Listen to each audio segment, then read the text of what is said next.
Hi, I'm John Frazier with Simms Fishing Products, and today we're going to talk about cleats and studs for your wading boots. Now, the concept behind cleats and studs is pretty simple. They're there to basically enhance your overall slip resistance or traction and also provide better stability. Now, even though it is a very simple concept, it does make sense to take a deeper dive and discuss which option is going to meet your angling needs best, or why you might choose one over the other. After we have that conversation, we are going to take a little bit of time and I'm going to walk you through the appropriate method of installing your cleats or your studs. So before you start installing cleats or studs in any of your wading boots, there are a few things that you want to take into consideration or be mindful of.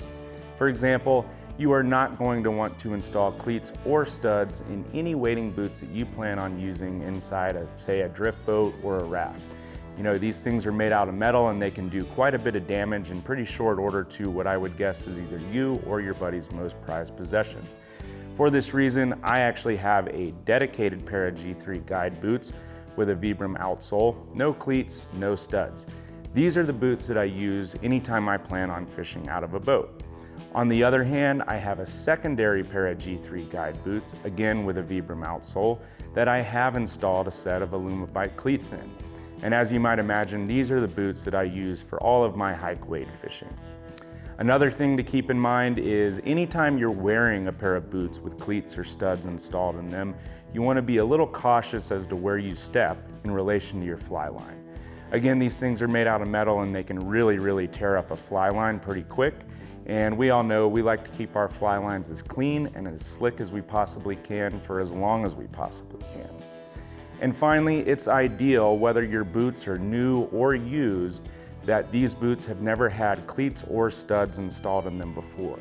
And the reason for that is you're just going to get a much better bite and see a lot higher success rate in terms of cleat or stud retention. Okay, so if you're going to be working with a boot that has a Vibram or rubber outsole, you have two options. You can use cleats or you can use studs. Now, here at Simms, we offer two different types of cleats, our Alumabite cleats and our hard bite cleats. I'm going to talk a little bit more about the difference between the two in just a second here. What I really like about cleats is, in comparison to a stud, a cleat is going to offer a much larger surface area, and in my experience, that really equates to better kind of overall slip resistance. Now, there is a time and place where I opt for a boot that has studs in it.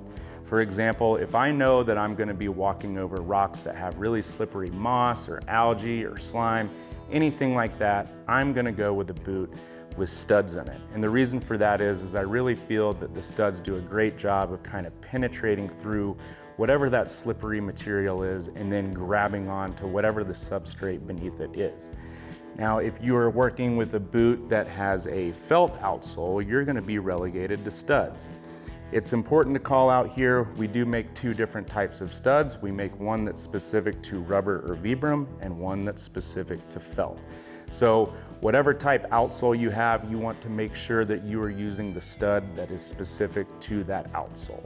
So once again, with studs and felt, you're going to get that same kind of penetrating capability I just explained, but you're going to get the added benefit of the traction that's inherent of felt.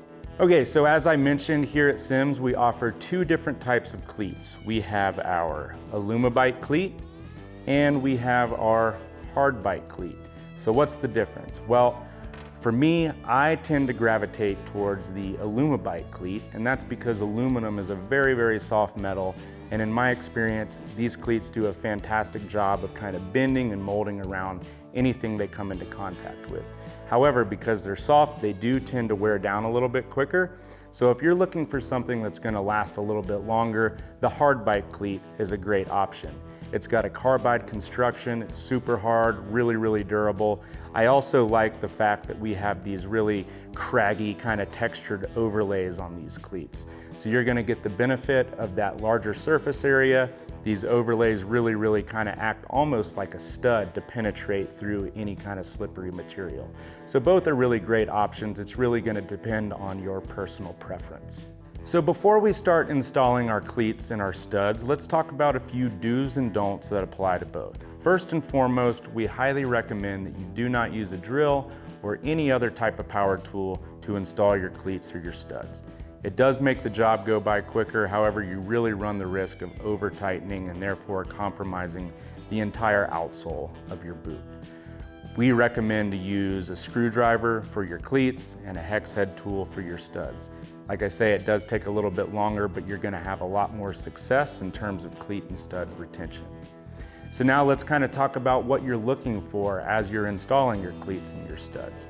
Like I said, you want to be very careful that you do not over tighten your cleats or your studs. If you do, you're essentially boring out a bigger hole and you're going to drop cleats and studs more frequently.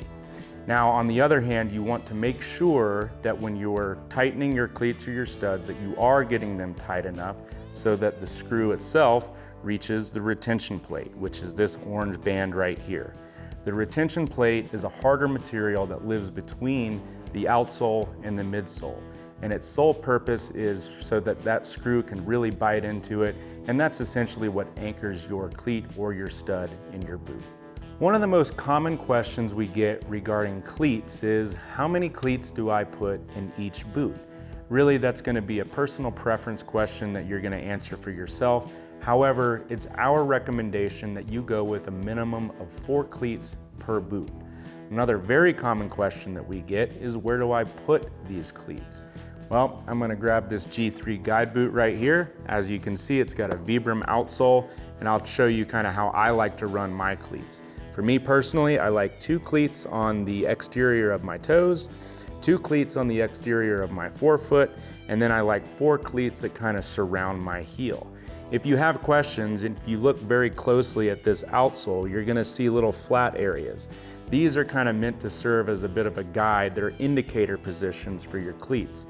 As you can see, I've got an Alumabite cleat right here, and when I nest it in right here between these lugs, it fits very much like a puzzle piece. So what you do want to avoid is you want to make sure that when you're installing your cleats that there's not any overlap on that lug pattern. So really kind of stick to the flat areas. And with that, we're going to go ahead and walk you through the installation process of cleats. All right, so let's grab our G3 guide boot here. It's got a Vibram outsole. I'm going to show you how to install a set of Alumabite cleats. So all you're gonna need is your boot, obviously a bag of cleats, and a Phillips head screwdriver. So go ahead and get in here. I'm gonna actually go ahead and dump these out so that they're easier to get at. Grab your boot, and once again, you are going to look at this outsole here, kind of find those flat areas so you can determine where you'd like your cleats. I'm going to show you how I like to run mine, so I'm gonna go ahead, nest my cleat right in there. And remember, you want to make sure that you don't over tighten, but you do want to make sure that you're getting it in there tight enough so that that screw really bites into that retention plate. All right, so just a little bit of pressure, take your time here, and it looks like we're good there. Now I'm gonna grab another cleat. Remember, I like mine on the forefoot as well.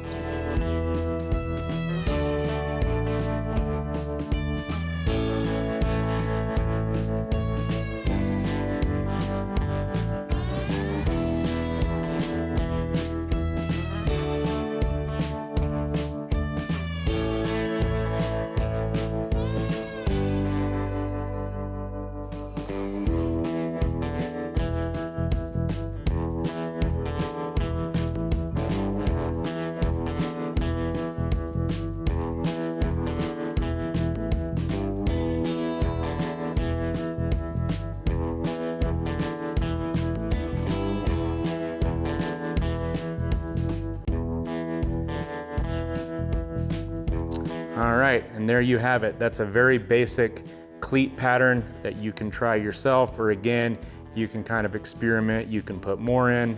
This is just how I like to run mine. All right, so now I'm going to show you how to install studs in a felt outsole wading boot. All you're gonna need, again, a felt outsole boot, which is this G3 right here. You are going to need a pack of felt specific studs and a 1/4 inch hex driver.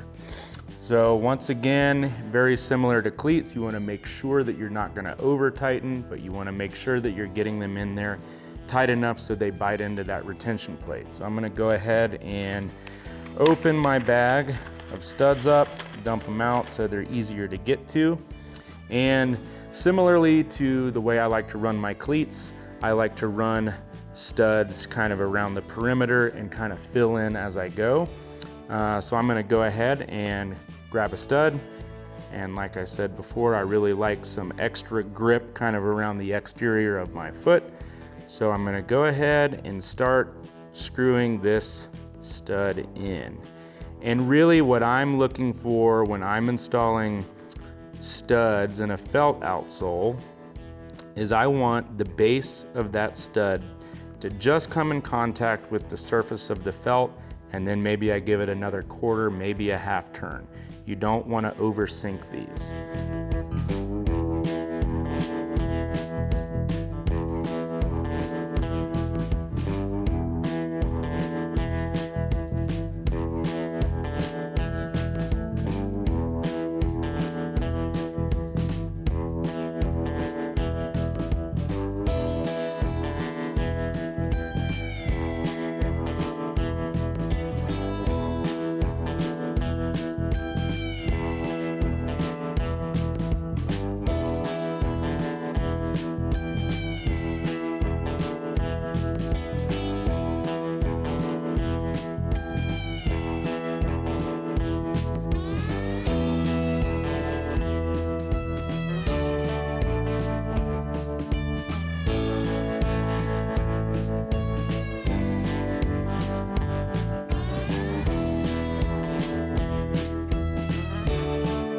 All right, and there you have it. There is one felt-soled boot all studded up.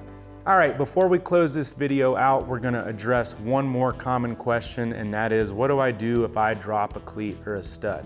If you install them properly, they should stay in there a long while. However, over time, they do have the tendency to wiggle out. If that happens, it's our recommendation that you don't replace that cleat or stud using the same hole as you had in there before. Instead, find a fresh piece of that outsole. Again, you're gonna get a much better bite and have higher success in terms of cleat and stud retention. Hopefully this video was informative. If you have more questions or need to pick up a bag of cleats or studs, please visit simsfishing.com, or of course, go check in with your local retailer. They're a wealth of knowledge and they'll be happy to help you get your wading boots dialed in.